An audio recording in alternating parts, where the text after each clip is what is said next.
I welcome everybody to the March edition of the Relevance Researchers Network seminars. Today we have a presentation by Pinder. He completed his PhD entitled Poetic Effects and Visuospatial Form, a Relevance Perspective at Sheffield Hallam University.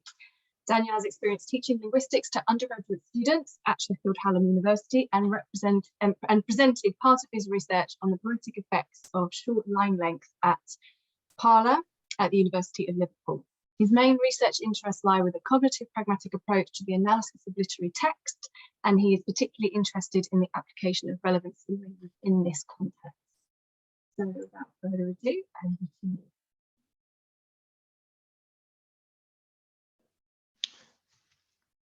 Okay, so thank you for inviting me to give the presentation. The title is The Poetic Effects of Explicit Indeterminacy, Syntactic Ellipsis, Non-Propositional Effects and More. So just a little introduction just to begin with, just to say roughly what the presentation is going to involve. So I'm going to focus on how forms of syntactic complexity occurring within poetic texts can lead to indeterminacy at an explicit propositional level, and how this might lead to the potential for poetic effects communicated as weak explicatures. I'm also going to consider whether the relevance theoretic notion of a poetic effect itself, as it's set out within the first and second editions of relevance, should be modified in some way to account for the notion of weak explicature. Something else I'll explore is the relationship between the indeterminacy created by wide arrays of weak explicatures and those additional effects which are deemed non-propositional in nature, but which contribute towards a poetic effect's effective characteristics. Just a little note on the structure of the presentation. I'll begin by looking at poetic effects, the notion of poetic effects communicated as weak explicature and those along weakly implicit lines. I'll do analysis of some poems, and then I will suggest some potential modifications to the notion of poetic effects before providing a brief summary of the presentation. Okay, so poetic effects in relevance theory are basically termed as the peculiar effects of an utterance which achieves the majority of its relevance through a wide array of weak implicatures. In order to explicate this notion further, I've got the much discussed poetic effect or poetic utterance on the screen now, which is "My childhood days are gone, gone." The hearer sees the repetition in this utterance as an invitation to consider the strongly manifest assumption that the speaker's childhood days are gone in relation to more concepts and assumptions stored within encyclopedic context than they otherwise would have done had the utterance been formed minus the repetition. This leads to an array of weakly implicit cognitive effects, all of which communicate a common impression pertaining to the idea that the speaker is moved or even distressed by the disappearance of their childhood days. However, another important element of the poetic effect is that the impressionistic or indeterminate nature of the array of implicatures communicated is derived alongside, and what I'm going to suggest in this presentation seems to even foreground or spotlight particular non-propositional effects which capture the speaker's import in a more direct, emotive and perceptual fashion than is likely possible through propositional means alone. In the case of the poetic expression on screen now, it might be a melancholic feeling of nostalgia which captures the speaker's longing for their bygone youth. This is something that I'll explore further and try to build into the notion of what a poetic effect is and involves later on within the presentation. It should be noted, however, that in addition to poetic effects being communicated as wide arrays of weak implicatures, such effects can also feature far more prominently at an explicit propositional level. In this case, complexity, vagueness, or ambiguity feature throughout more of the utterances or text constituent linguistic structure, which thus increasing the level of indeterminacy introduced by inference in working out the utterances or text's explicit propositional value, and thus leading to a phenomenon in which poetic effects are communicated as wide arrays of weak explicatures, which is an idea which can be attributed to Girk and Dogan originally in 1992. Array also explores the notion of poetic effects communicated as weak explicatures in relation to the haiku that you can see on screen now. Oh, holy green leaves, young leaves, light of the sun. Array states that in haiku, it's impossible to describe everything about the object or scene being referred to within the world of the text. As a result, haikus often feature fragmentary grammatical structures in which only lexical items that are central to the interpretation process, such as noun phrases, are left in. Ari approves of this tendency of haikus and argues that the recovery of many weak explicatures must be part of the appreciation of some literature. In the case of the haiku given, many constituents of the text syntax are indeed omitted from the textual formulation. What this suggests is that the text has many weak implicatures, in addition, many weak explicatures, which are left highly indeterminate through the process of syntactic ellipsis. As a result, weakness and indeterminacy of expression are communicated both explicitly and implicitly, thus, according to Array, creating poetic effects at both pragmatic levels. However, it should be flagged up as well that Sperber and Wilson point out that poetic processing can also be triggered along subtler semantic means in relation to seemingly non-complex linguistic arrangements, such as the much discussed literary metaphor Juliet is the sun, and more conventional or everyday metaphorical expressions such as Robert is a bulldozer or David is a shark. The linguistic structures of these utterances are fairly unremarkable, yet the novel arrangement of semantic elements, which wouldn't ordinarily come together within a subject-predicate relationship, gives rise to something of a decidedly indeterminate propositional nature, which may well be deemed poetic in the specialized relevance theoretic sense of the term. The main focus of this presentation will be on explicit forms of indeterminacy, potentially achieved through complex form, namely through the use of syntactic ellipsis. However, I will briefly mention or consider the use of poetic metaphor in Ezra Pound's Inner Station of the Metro, the poetic effects of which are enhanced, I believe, through the combination of indeterminacy achieved through formal linguistic means and indeterminacy achieved via poetic metaphor.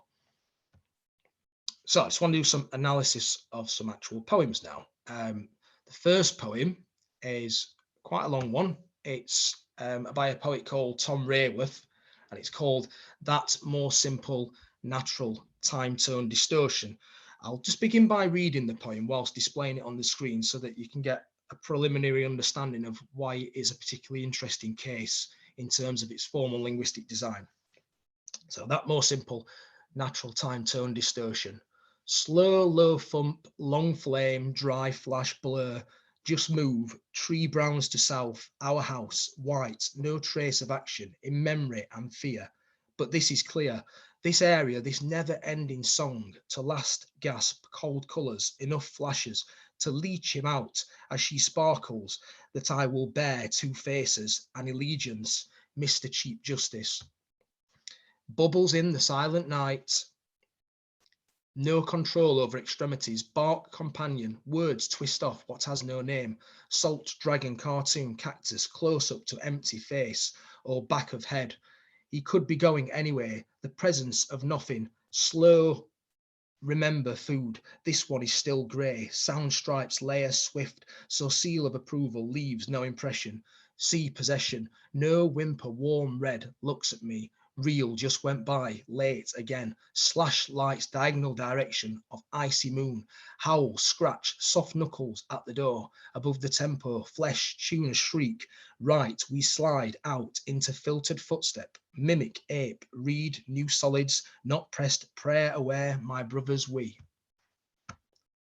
For the love of God, enter spaces of tradition, lean far star, seen atween, car jar, keen, ears ending, tone spheres contending, alone I love empty books, don't you?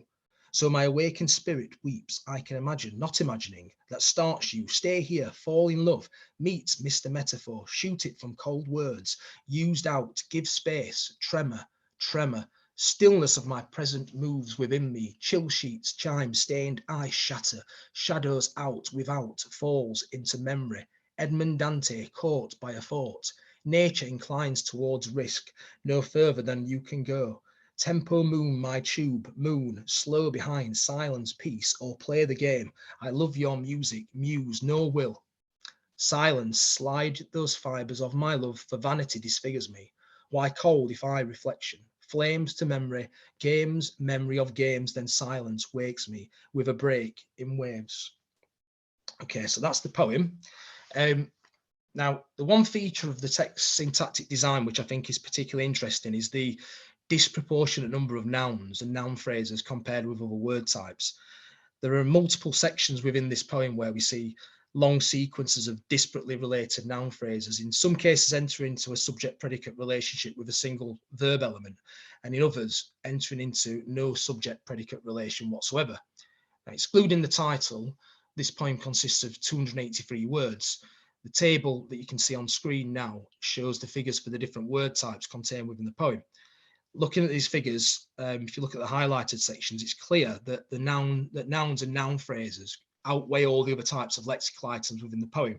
And if we add the number of nouns and pronouns together, as they typically function in quite a similar capacity, that is, they point to things, objects, people, or fulfill a naming or referring function, then these pair of word types actually take up nearly half of the poem's content. On the other hand, the total number of verbs doesn't even make up a quarter of that content. And when we consider the essential grammatical and propositional role that verbs fulfill within the linguistic system and within the language of thought, then that's quite unusual, I would argue. The vast array of disparately related noun phrases in Raworth's poem is a fundamental part of what makes it so challenging in a propositional sense, I believe. The end result is an extremely wide array of explicit possibilities. That is, an extremely wide array of weak explicatures arising in relation to a wide array of semantically incoherent noun phrases running across the poem. Now, if I zoom in on a little section of the poem, this bit's from the very beginning, and consider some of the weakly explicit effects which might be generated via the long sequences of noun phrases. The section I'm going to consider is the one on the left. So it's slow, low thump, long flame, dry, flash, blur. That section can be parsed to reveal 4 separate phrasal structures, which you can see on the right. So we've got slow, low thump, long flame, dry, flash, blur.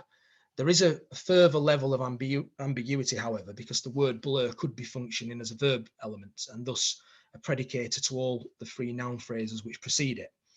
Therefore, the thump, the flame, the flash mentioned in the opening lines could be being asserted as blurring in some fashion, thus cutting down the need for inferential processing, at least in one respect, and decreasing the level of indeterminacy introduced into the reader's comprehension of the text's basic content.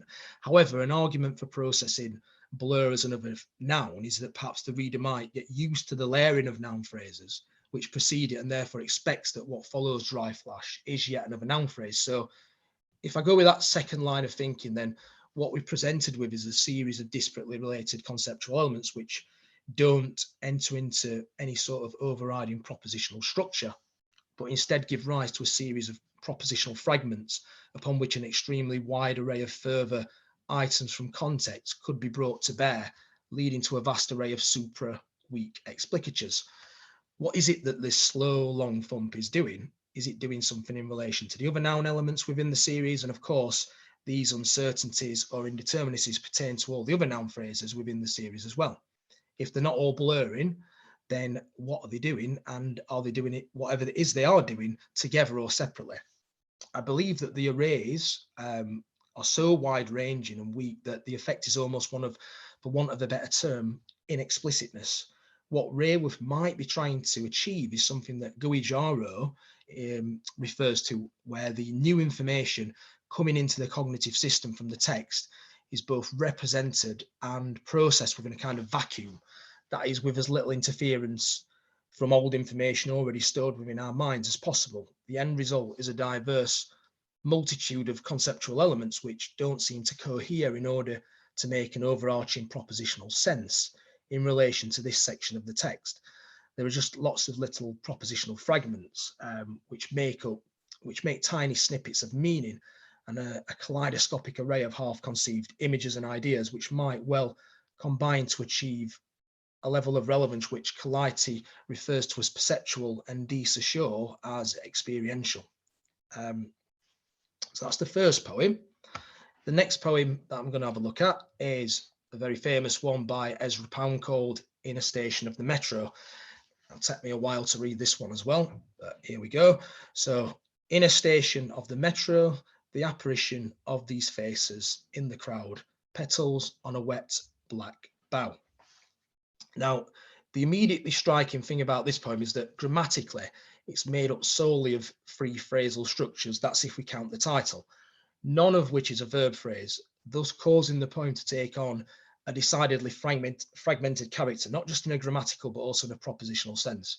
It stands to reason that if there are no verb elements explicitly given within the text, then any actions or processes which relate to the setting and characters denoted by the given phrasal structures must either remain absent from the reader's interpretation of the text or must be inferred from context based upon or guided by the semantic material provided by the text linguistically encoded content. For example, based upon the text semantic content, we can infer that the ghostly faces are inside or located within the metro system referred to within the title, but without this information or something of the like being explicitly presented within the text, there is some level of uncertainty about whether this notion is in fact the case.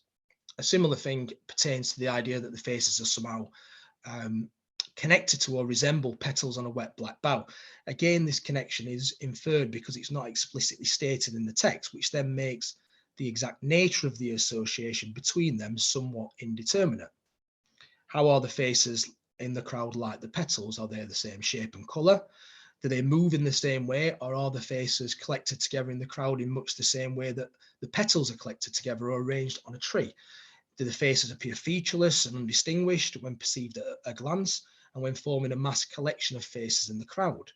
A number of elements could have been used in this poem, which would have to some extent narrowed the scope of the inferential process at the heart of determining the nature of this association. For example, perhaps the faces sway, express darkness, or are simply formed like the petals. However, if additional guidance provided by such linguistic prompting had have been used, it would have afforded a much stronger form of communication, which would have lacked the characteristically fragmented and elliptical nature of poetic expression which Pound was aiming for in this text.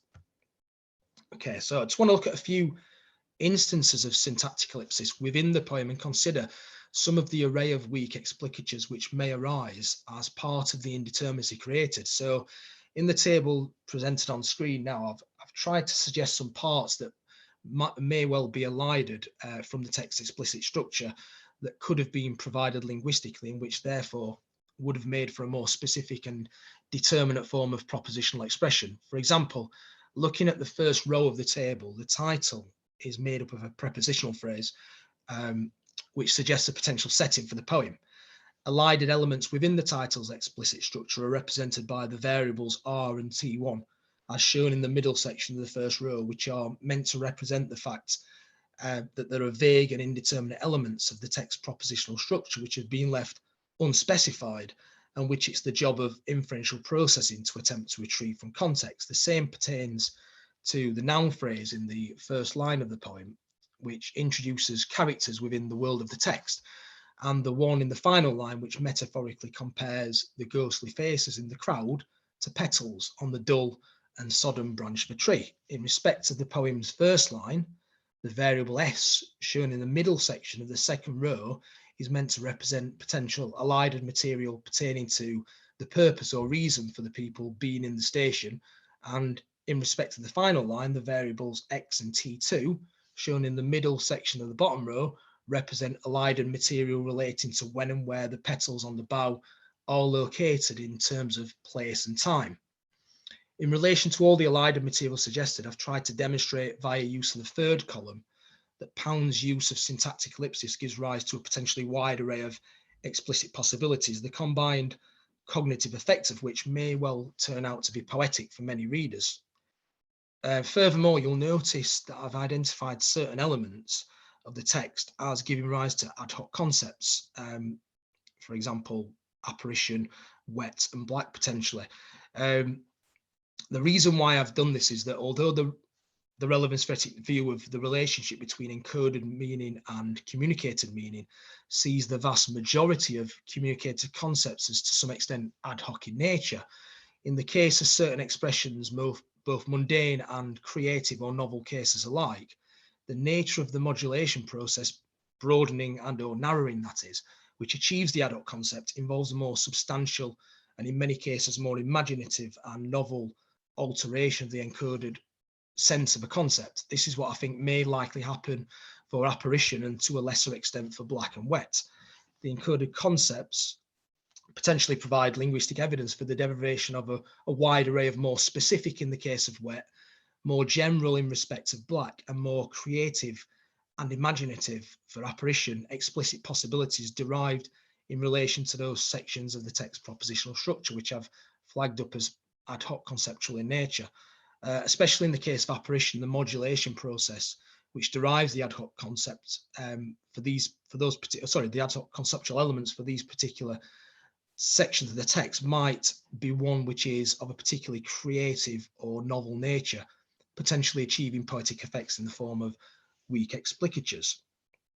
If I take just one of the ways in which the text's explicit content can be developed from context from the many potential options suggested in that previous table, as fully representative of the writer's informative intentions at the level of explicature, that is, such as that one that's shown on the left of the screen now, which is in a station of the metro in Paris during the day in winter, the vapid and almost spectral appearance of these people's faces as these people stand together, ready to board a train, resembles the appearance of petals on a damp, dark bough of a tree standing in a forest during a storm. Then it's the inferential processing which leads to the development of the text syntactic structure and propositional content, clearly significantly increases the size of Pound's original poetic construction. If we compare it to Pound's actual poem as shown on the right, then the range of syntactic elements that Pound has chosen to omit from his text is clearly visible. The extent of the syntactic ellipsis utilised by Pound leaves us a linguistically sparse textual structure which leaves much room for pragmatic intervention on the reader's part. The fragmented structure utilised by Pound amplifies this level of indeterminacy already created in what is a very novel and ambiguous metaphorical expression. It raises processing demands for the reader and adds to the strangeness and uniqueness of the poetic expression on offer within this text. What is created is a wide array of weak propositional forms which collectively come to fruition through the fragmented nature of the text's linguistic structure and the novel metaphorical expression itself. Both of these features combine to create a powerful yet vague and impressionistic poetic effect. However, this might only account for part of what gives this text its poetic quality. Many would argue that it's the novel and arresting nature of the non-propositional imagery itself which gives the text its special quality. And to an extent, I would agree, but I think that the explicit indeterminacy within the poem plays a role in helping the non-propositional quality of the imagery to come to the forefront of the reader's attention. An idea which I've had in relation to this is that perhaps the use of explicit indeterminacy in the text acts as a way of foregrounding the imagistic, perceptual, and therefore non-propositional nature of the metaphorical expression at the heart of Pound's text, which is a nature which is perhaps present to some degree within all linguistic expressions. What I think the use of explicit indeterminacy might achieve is a kind of backgrounding of the coded and thus propositional nature of language, so that the imagistic and therefore non-propositional nature of the linguistic fragments, which essentially make up this text, can take full precedence over their encoded conceptual contents. Therefore, Pound's poem might be said to be an attempt to use syntactic ellipsis to allow the text's imagistic and therefore non-propositional qualities to become the main way of communicating something between writer and reader. What is communicated, though, might largely consist of what Spurgeon and Wilson referred to as effective, Calaite as perceptual, and de Saussure as experiential in nature. A similar effect might be said to be attempted in Cummings's typographically experimental poem shown on screen now. And Cummings's poem may be said to be an attempt to use typography to make readers attend to the poem in a visual and thus rudimentary perceptual rather than linguistically encoded manner. The use of space, punctuation, anagrammatic forms, capitalization, and so on, interferes with linguistic decoding processes, which are usually triggered automatically and which normally supersede other modes of perception and other cognitive processing, such as those involved in attending to visual information. This poem seems like an arbitrary sort of smattering of graphic symbols which don't seem to make any sense. It's only till you get to the final line, when you see the word grasshopper, that you suddenly perceive the relevance of the poem, if you like. Our initial reaction to the poem is to perceive it maybe in a purely visual capacity, which causes us to miss at first the linguistically encoded nature of the text. However, the delayed reaction to the linguistic character of this poem is arguably meant to resemble aspects of its content. That is, searching through the broken and scattered textual elements may be said to potentially resemble, in an abstract figurative sense, the real life actions of a person visually searching through long grass for the grasshopper. One could argue that the iconic resemblance which this poem generates typographically is more apt for capturing the sensation of this real life action in raw qualitative terms. Again, what this effect might achieve in terms of relevance is quite possibly something of a perceptual, experiential, and therefore non-propositional nature, which quite possibly leads to what Dan Sperber and Deirdre Wilson refer to as metacognitive acquaintance between the writer and the reader. Okay, so finally, in terms of potential modifications to the notion of what a poetic effect actually is and involves in a cognitive pragmatic sense, what I'm thinking is that poetic effects could be split into two types, those of a weakly implicated and those of a weakly explicated nature. In following Sperber and Wilson, it can be said that explicatures contain both linguistically decoded and contextually inferred conceptual features. Therefore, the difference between poetic effects communicated as wide arrays of weak explicatures and those achieved through arrays of implicatures might be that the former contain propositional structures which are necessarily made up of combinations of linguistically decoded and contextually inferred conceptual features, whereas the latter might contain structures which are necessarily made up solely of conceptual features inferred via contextual means alone. Therefore, some texts might often employ formal linguistic complexities such as complex or novel syntactic arrangements or fragmented syntactic forms, which suggest a wide array of ways in which the logical forms obtained from the text linguistically encoded material can be developed inferentially from context. The complex and or fragmented nature of such texts will inevitably broaden the search space within which inferential process is made to work in order to determine the text's explicit propositional value, meaning that this value will likely be represented as a wide array of weak explicatures. So based upon this distinction between explicature and implicature in relevance theory, it could potentially be argued that a poetic effect communicated by a given linguistic expression might be defined in relevance theoretic terms as explicit in nature if the array of propositions which it gives rise to are developments of a logical form or forms encoded to some extent by the utterance or text in question. Likewise, the poetic effect communicated by a given linguistic expression might be defined in relevance theoretic terms as implicit in nature if the array of propositions which it gives rise to is made up entirely of contextually inferred conceptual features. The reason why I think this distinction could potentially matter is that, firstly, weakly explicated poetic effects naturally involve high levels of indeterminacy at the pragmatic level of what is said or explicated, which I think makes it harder or trickier to get your head around what the basic message is pertaining to the utterances or texts which make use of such effects. And secondly, utterances or texts which are poetic in a weakly explicit sense may provide a different reading experience, one which perhaps seems more challenging, more esoteric, and perhaps even more worthwhile or valuable to expert readers primed to attend to literary texts and poems in a specialized literary manner. When it comes to non-propositional effects, I've already suggested that the indeterminacy created by wide arrays of weak explicatures might act as a kind of almost foregrounding device which focuses our attention on the non-propositional nature of particular linguistic expressions and which almost subverts or demotes, if you like, the propositional function of language, it can be argued that Pound wants the imagistic nature of his poetic expression to dominate our consciousness. He doesn't want the propositional nature of the words to get in the way, so to speak. That is, to reduce the impact of the imagistic quality of his artistic expression. So he demotes it through eliding elements considered essential for creating the images he desires. The thing which is communicated, though, is largely affective and or perceptual or experiential in nature. Therefore, the non-propositional quality of language arguably becomes more prominent in the absence of determinacy in a propositional sense.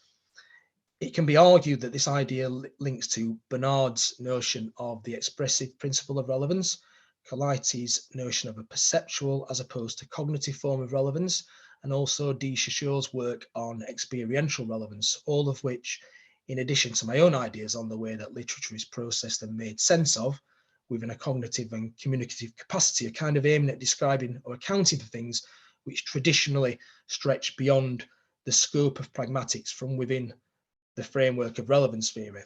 So what I've tried to kind of do, and it's very tentatively suggested this, is I've kind of tried to work the idea of non-propositional effects into the definition for what a poetic effect actually is and involves in a cognitive pragmatic sense. So this is the definition I've, like I said, tentatively come up with, and it's the peculiar effects of a linguistic expression which communicates relevance chiefly through a wide array of weak propositions, the indeterminate nature of which allows non-propositional material in the form of feelings, emotions, images, and so on to take precedence over the poetic effect's propositional characteristics, thus achieving relevance of an experiential and or perceptual nature.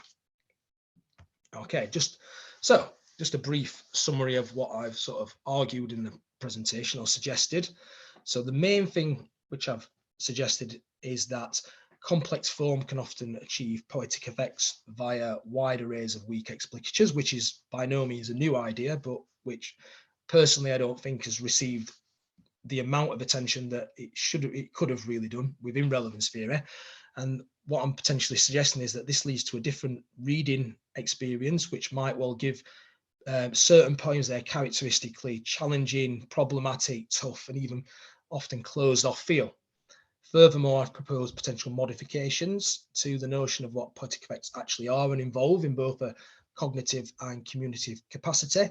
One suggesting poetic effects could be split into those of a weakly implicated and those of a weakly explicated nature, and one suggesting that such effects are used to communicate relevance of a chiefly non-propositional and therefore experiential and or perceptual nature. The ideas I've presented are at a fairly early stage, but I would be extremely grateful for any comments, criticisms, or general pointers in terms of whether what I'm arguing is plausible or even useful, and if so, how I might be best placed to develop it moving forwards. So that's the end of my presentation. Thank you for listening. Thank you very much. So we have time for questions and discussion. Okay. Oh, please stop sharing the screen so I don't think of myself.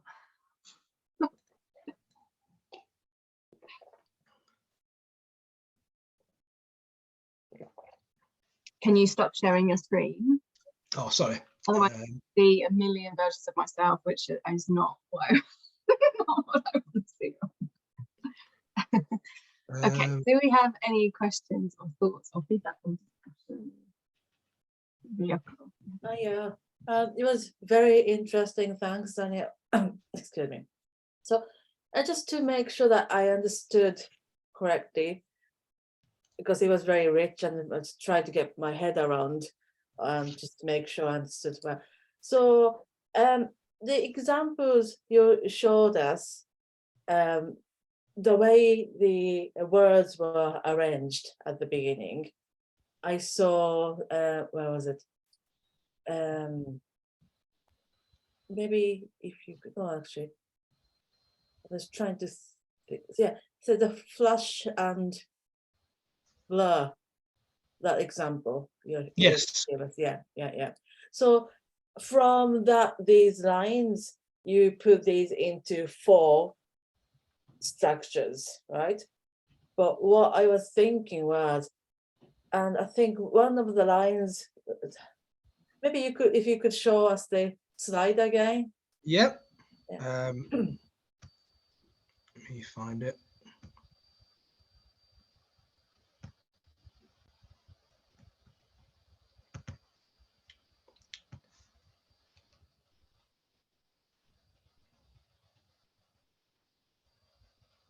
Is my screen still sharing?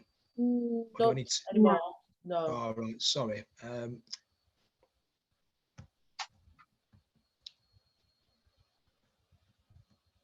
It's not letting me share it for some reason. It's That's strange. It's all grey. It's the share button is like sort of greyed out. Okay, how about that? Can you share that now?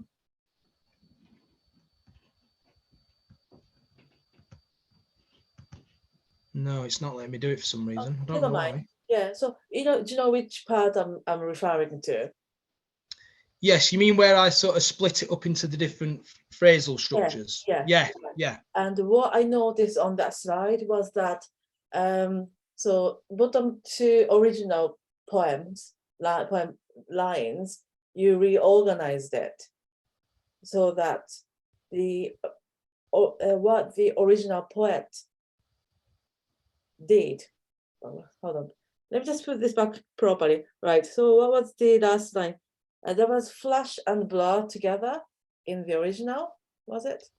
Yes, in the original it was slow, low, thump, Yeah. then long flame, dry, and then it was flash, blur on its own line. Right. And then I think you put the first 3 lines as one, right? So I parsed it as slow, low thump. Yeah. Long flame, dry flash, and then blur. Yeah. So say dry flash and blur. That's how dry flash is one you put together, and blur. No, sorry. Yep. And blur was, while the original poet had Flash, blur together, right? Yes. And originally the first line was separate 3 words, while you put these 3 words together as one line, right? Yeah. What I was thinking was, what do you think the how would your account explain the reason why the poet actually split the way he did? When I saw the poem, I thought he must have had some reason to put these 3 words as 3 separate lines. Yeah. And blur as one separate line. And I can see sort of when it comes out of it, I can see how these words can be reorganized in the way you did. But I thought these line breaking might also have intention behind it. So I wondered how you would explain that. Yeah, so I actually looked at that. I looked at that poem in my PhD, and I looked at the way line divisions are deliberately placed at particular points within the syntactic structure to almost force readers to pause on those particular elements and begin to develop sort of propositional forms and explicatures based on those individual words alone.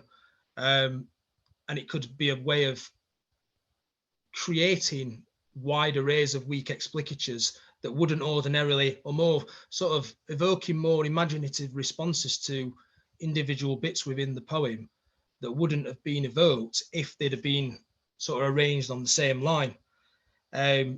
So I think that's potentially the reason why Raworth does do that. Something that kind of conflicts with that idea, though, is I've heard Raworth reading not that particular poem, but I've heard him doing readings of other poems, and he does very much like sort of, rather than pausing on individual elements, he does read through at a very fast pace. That's not to say that that's how every reader is going to read it, because you know, it's individual preferences. Some people may well pause on those individual elements. So so it's almost like when it is visually presented, it mm, may be presented in 3 separate lines, but he might actually be in his head, or when he's read it out, they may not have that sort of division between the words. mm. So yeah, again, I wonder then, why did he separate them, and how could your account explain that part? And yeah, I just found it really, really fascinating. Yeah. And another question I had was, you again went from the poem to fully fledged explicature as opposed to weak explicature. Do you expect readers to recover this full explicature when they're reading?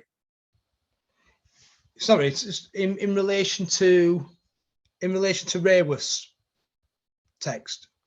Yeah, I think towards the end you had sort of 2, one on the right you had the original poem, on the left you had the full or fully developed. Right, okay. Yeah. So I was wondering if you'd expect readers to actually recover a full explicature, or No, yeah, they I don't. see what you mean. Yeah, I see what you mean. No, I think what is happening in with Raworth's text is, no, I don't think the readers do recover full it's almost like little propositional fragments, little fragments of meaning which don't get developed into a fully explicit propositional sense, but little.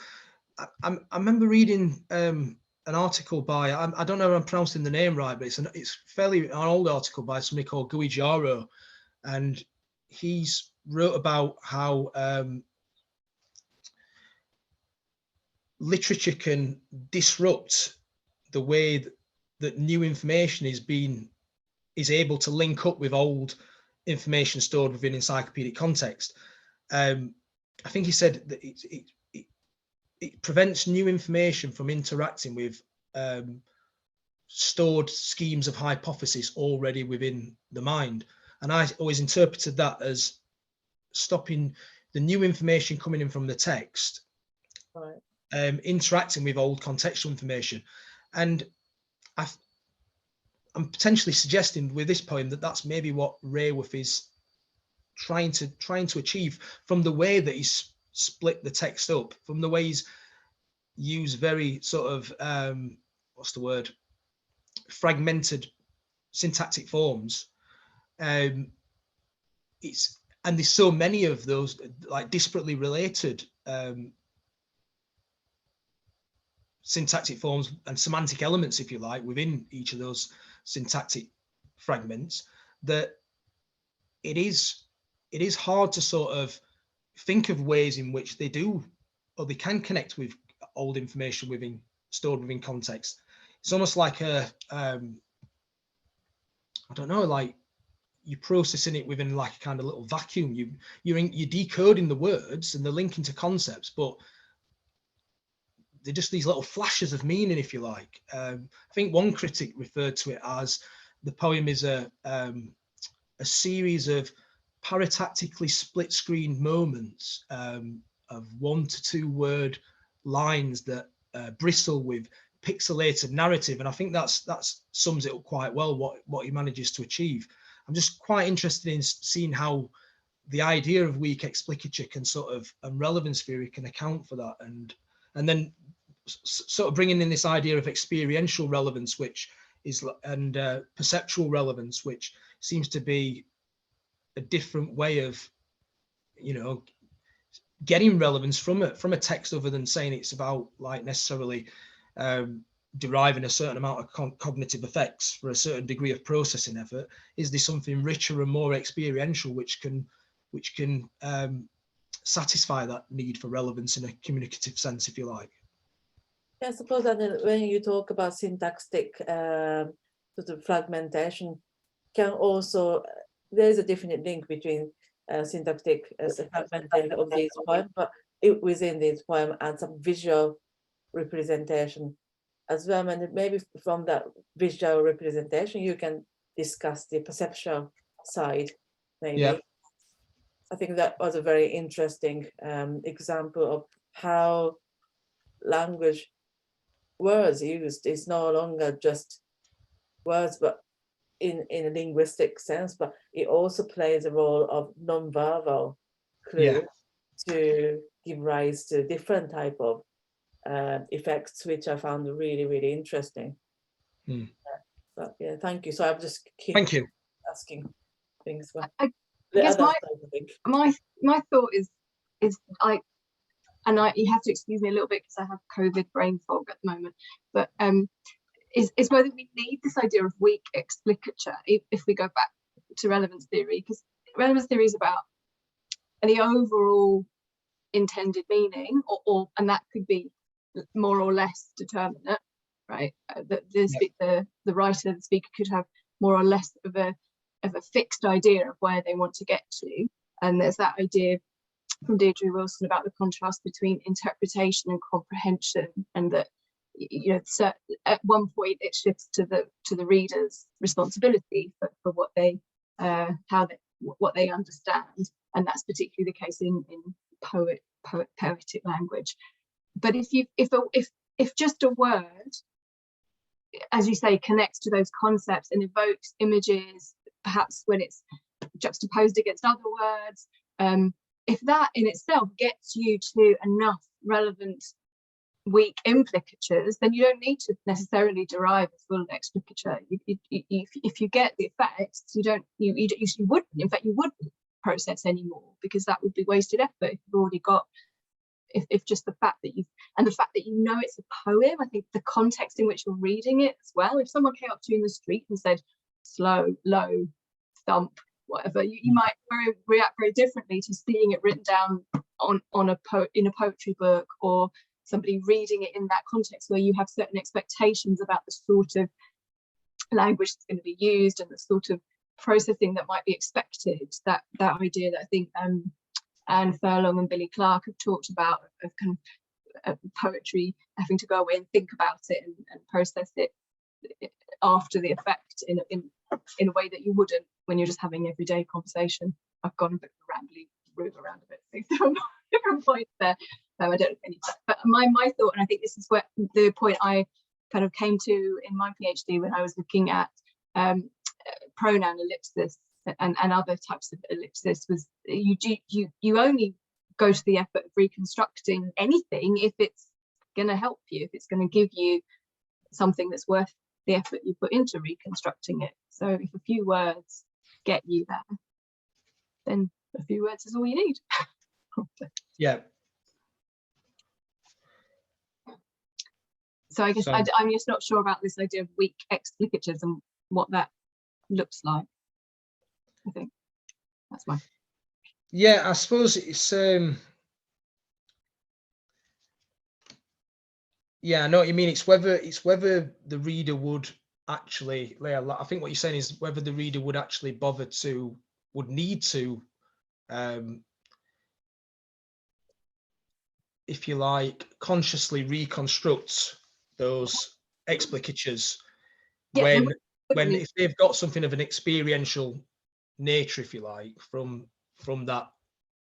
Well, if they can get to an implicature or whatever, or if you think it's something else, it's perceptual effects or affective effects or whatever, whichever account you're going with, you wouldn't for a start, and the writer might not intend you to either. I mean, an explicature is the proposition expressed, and there may not be a proposition expressed. That's possible as well. Yeah, no, that's a good point. Might be a word that evokes images, that evokes associations, that gives you some kind of effect, whether you want to characterize that as a weak implicature and therefore a cognitive effect in the relevance theory terms, or whether you argue that a different type of effect is needed. And I haven't really considered those accounts enough to come down on either side yet. But whatever, if you get to those effects without an explicature, then you don't need an explicature. I mean, we do it all the time, don't we? We don't talk in full sentences most of the time. And there's quite a lot of work on fragments as well out there. Anyway, sorry, I'm probably not making much sense today. No, it's making perfect sense now. Sorry, I open the floor to any other questions or comments.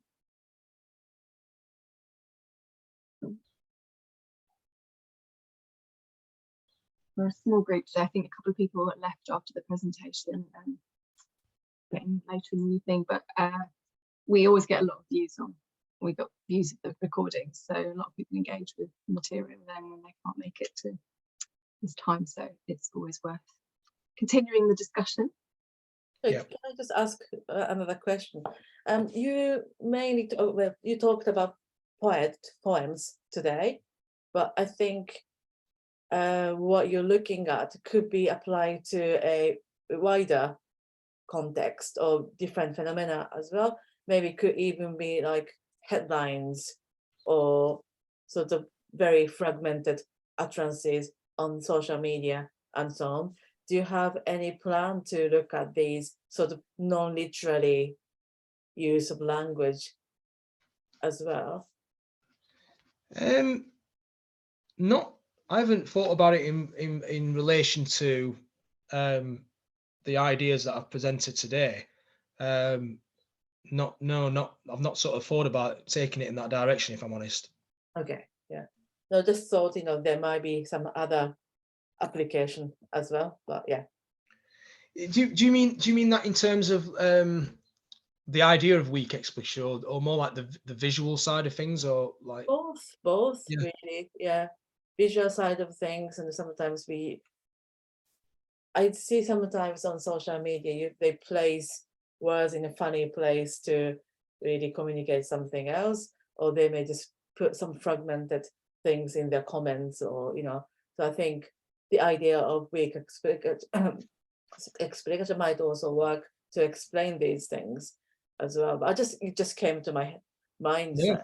You are solely focusing on literally like poem, which is fair enough, but I just thought if it can be applied elsewhere, it might also be very interesting. Yeah. No, I've not thought about it specifically to apply it within that area, but yeah, it's something that I can bear in mind. And I was also thinking, how can anyone translate these? What would be the impact on these visually presented poems in terms of translation? And how could translators ensure the same effect can be achieved in target text? It would also be very interesting, I thought. Yeah, and yeah, that's more of a little comments than question. Yeah, thank you. Is it possible? It is it possible, really? Yeah. If the author isn't sure what effect they're trying to achieve, and the readers aren't sure exactly, and they're all getting different ones, then it's more like it'll be translating the kind of overall effect, overall kind of almost confusion. Well, if relevance is through weak effect of non-proportional effects or poetic effects, whose responsibility would it be when it is translated? Because normally responsibility is on the hearer to recover all the weakly communicated assumptions, but would it be on the translator to transfer what from source text to target text, or would it still be on the onus is on the target text readers? No, that's probably up to translation scholars to decide that, but just wondered, whose responsibility would it be? Oh. I think some people might have got time wrong because of the summertime starting. Changing. I did put it in the tweet. I did stress in the tweet that clocks have changed. Yeah. I think we should abolish summertime. No, we should abolish summertime. I think this happened last year as well, didn't it? Hello, Angelica. Do you know we just finished, or we're finishing, because it's summertime. We have less time difference. Oh, more, less? I don't know which. I think sometimes the clocks change at different weeks in different parts of the world as well, don't they? So there's The sometimes like, US changed last week, didn't it? yeah. So it doesn't align. Yeah. So it's a bit confusing. Again, another reason why we record, so that people who are in the middle of the night or Yeah.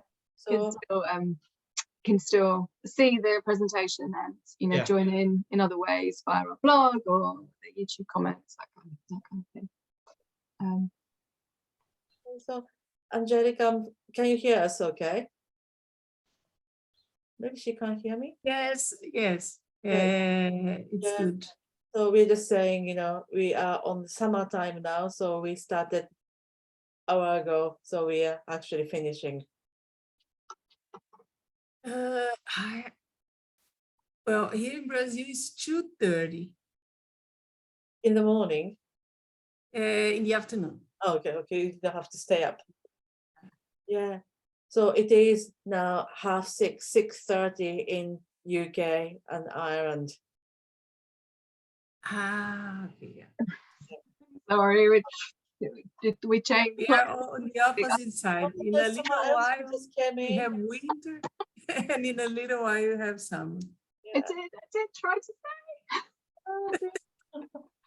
I did worry this would happen. Oh well, never mind. Sorry about that, Daniel. We've got to have a smaller audience than maybe we intended, but you can blame the British summertime on that.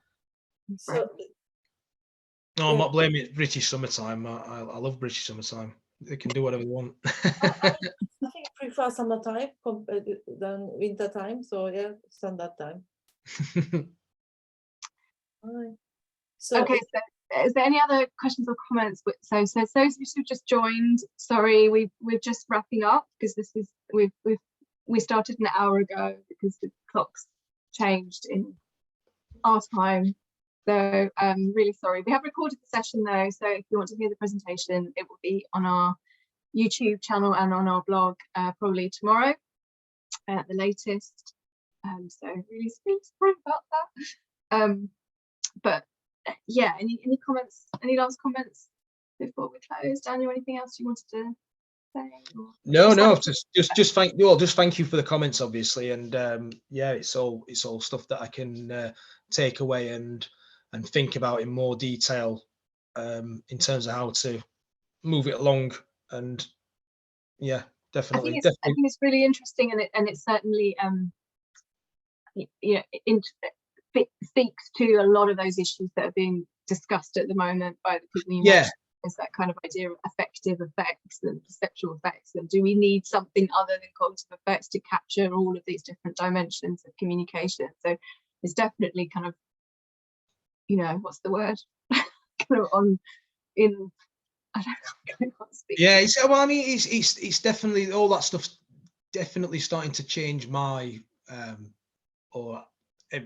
alter my thinking in certain areas. So it's I don't quite understand it all to the level that I do, just when you look at it from a propositional sense, I can get my head around all that a lot better. But it's definitely, it's very, very intriguing, and it's starting to take me in different directions with the way I'm thinking about things. So yeah, I think that's why it's very timely, because I think a lot of people are feeling the same, and it's not an area that I've personally looked at in too much detail, but whenever I do, I kind of find myself going around in, but can it be propositional and unsure, and I think that's something that's very much still up for debate, and even within the kind of canon of relevance theory, as it were. Yeah.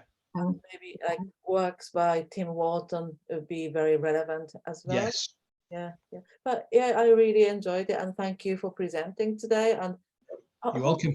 You're going to put this into journal article, and that's what I'm going to attempt to do. Yes, when I've sort of refined what it is because there's quite a few different things going on within it. I think I need to sort of narrow it down a little bit and really hook onto one sort of direction and one idea. So that's what I'm trying to do. Excellent. So we look forward to your final paper when it's ready.